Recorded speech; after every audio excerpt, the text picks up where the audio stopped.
Долги години Ферари одбиваше да размислува за кросовер во понудата. Се реши за него дури откако конкурентите ги покажаа пазарните потенцијали на ваков модел. Затоа и го направи подобро од нивните адути, дотолку што однапред е распродаден со години.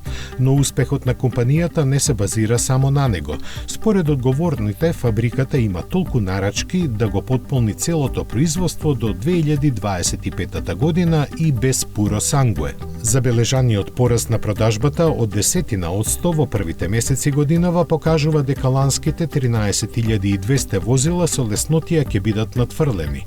Со оглед пак дека во текот на оваа 2023 покрај Рома Спајдер се очекуваат уште 3 други нови модели, лесно се доаѓа до заклучокот дека производствените капацитети навистина ќе бидат целосно ангажирани во блиска иднина. А таа, иако е насочена кон електрификацијата, која со сосема нов модел ќе стартува во споменатата 2025 година, сепак ќе биде заснована и на автомобилите со класични мотори. Во компанијата со радост ја дочекаа веста дека ќе може да ги продаваат и после 2035 година, заради што веднаш започнаа со истражувања на синтетички горива. Стратегијата за настап внимателно се подготвува и љубоморно чува во тајност, но сепак се знае дека V12 моторите ќе бидат задржани и ќе се користат се додека тоа е можно. Во идната гама ќе има и модели со хибридни агрегати од V6 и V8 конфигурации, кои заедно со чисто електричните до 2030 година треба да сочинуваат 80% од продажбата.